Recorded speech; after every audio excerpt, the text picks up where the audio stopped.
Friends, આ છે આજની આપણી રેસીપી વાટી દાળના ઢોકળા. હેલો ફ્રેન્ડ્સ, આજે આપણે બનાવીએ વાટી દાળના ઢોકળા. એના માટે શું જોશે? મેં છે ને એક મોટો વાડકો ચણાની દાળ અને એ જ માપનો પાવ વાડકો ચોખા 6 hours માટે આવી રીતે સોક કરી રાખ્યા છે. હવે આપણે આને મિક્સચરમાં ગ્રાઇન્ડ કરવાનું. અગર તમારી પાસે આદુ મરચાંની પેસ્ટ રેડી ન હોય તો તમે આમાં 1 ઇંચ ટુકડો આદુ અને જેટલું તીખું ખાતા હોય ને એટલા લીલા મરચાં આની સાથે પીસી કાઢવાના. મારી પાસે આદુ મરચાંની પેસ્ટ રેડી છે એટલે હું આમાં પીસતી નથી. આવી રીતે પાણી નિતારી અને આપણે આ મિક્સચરમાં ગ્રાઇન્ડ કરી દેવાનું. આ બહુ સરસ વેરાયટી લાગે અને આપણા ગુજરાતીઓની તો ફેમસ ડિશ છે આ વાટી દાળના ઢોકળા.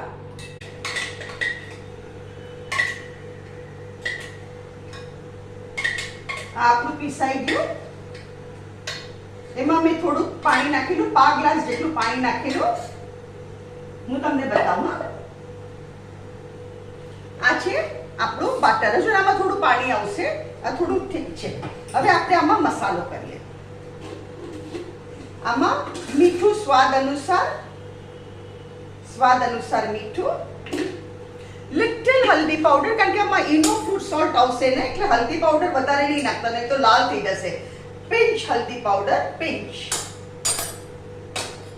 સાકર 4 ટેબલસ્પૂન, કારણ કે લીંબુનો રસ આવશે ને એટલે સાકરની મીઠાશ ઓછી થઈ જશે લીંબુના ખટાશથી. લીંબુનો જ્યુસ 1 ટેબલસ્પૂન.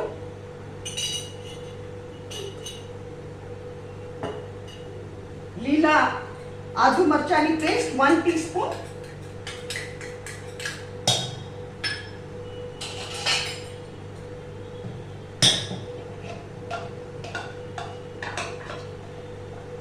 હવે આપણે આને બરાબર મિક્સ કરીએ.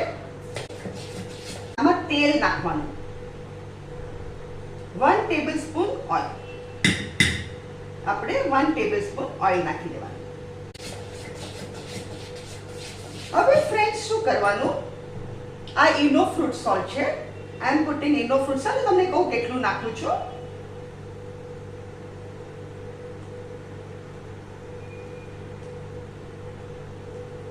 મેં હાફ ટેબલસ્પૂન જેટલું ઇનો ફ્રૂટ સોલ્ટ નાખ્યું.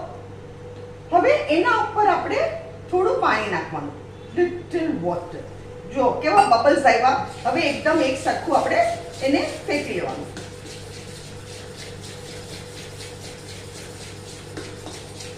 આનાથી છે ને આપણો એકદમ ફ્લફી ઢોકળા થશે, ફ્લફી. હવે હું શું કરું છું, આ થાળી છે ને એમાં આપણે બધું સ્પ્રેડ કરી દઈએ.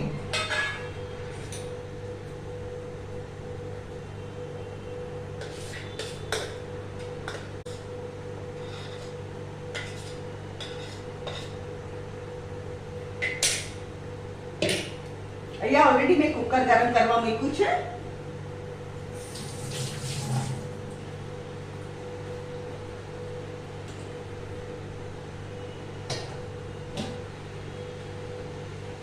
અને કુકર એકદમ ગરમ કરીને નાખવાના એટલે સ્પોન્જી થાય.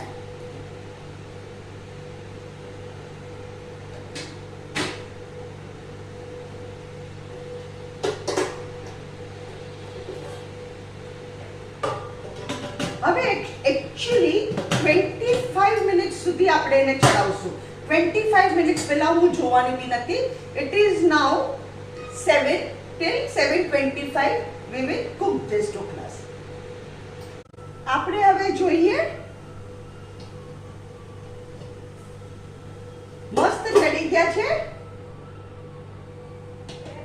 હવે શું કરવાનું? આપણે આને એકદમ ઠરવા દેવાના. આ ઠરી જાય ને પછી આપણે એના પીસીસ કરવાના અને પછી એનો વઘાર કરવાનો. આને આપણે એકદમ ઠરવા દેવાના.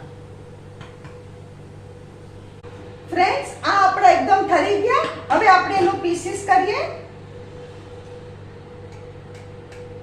અહીંયા મેં 4 ટેબલસ્પૂન ઓઇલ ગરમ કરવા મૂક્યું છે. એટલા સ્પોન્જી ને મસ્ત થયા છે ને, તમે એકવાર ઘરે કરજો, બહાર ના ભૂલી જજો. અને એ ભૂલી જશો I mean.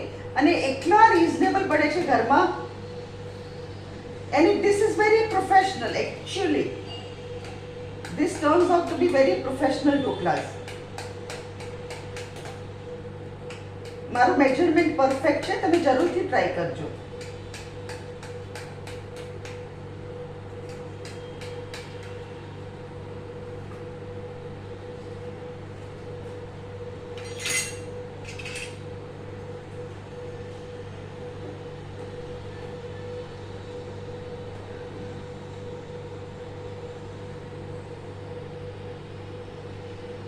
See friends, so soft and fluffy they are.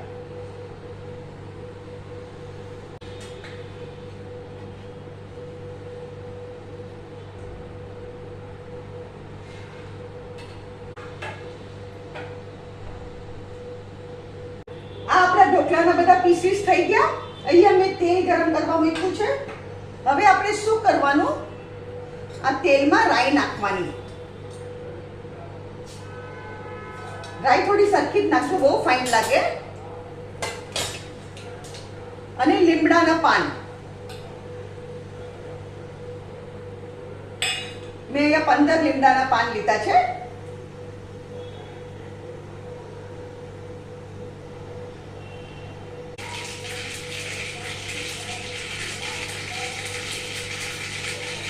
એટલે ગેસ ધીરો કરું છું.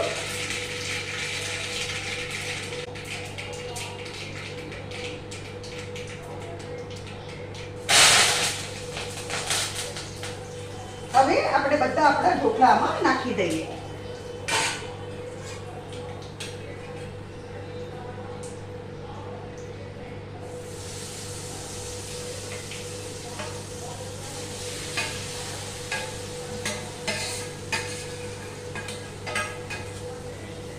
અને ફ્રેન્ડ્સ હવે શું કરવાનું, એકદમ ઓછું પાણી, 5 ગ્લાસ જેટલું પાણી આમાં નાખી દેવાનું અને આપણે એને બરાબર મિક્સ કરી દઈએ.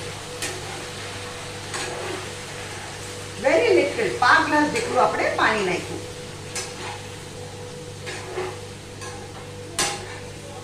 ઉપર નીચે બરાબર કરી દઈએ, બધે રાઈ આપણી ચોટી જાય. સ્ટીમિંગ હોટ ઢોકલાસ તૈયાર. યમી, મસ્ત થઈ ગયા આપણા dhokla. Very tasty and very delicious.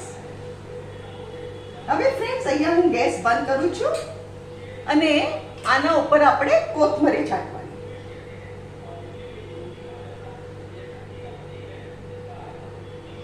બારીક સમારેલી કોથમરી. ફ્રેન્ડ્સ, આ છે આજની આપણી રેસીપી વાટી દાળના ઢોકલા. કેટલા સરસ લાગે છે and it is very soft and very spongy. અગર તમને મારી વિડીયોઝ પસંદ આવે તો કમેન્ટમાં જરૂરથી લખો. મારી વિડીયોને લાઈક કરો, શેર કરો અને મારી ચેનલને જરૂરથી સબસ્ક્રાઇબ કરો.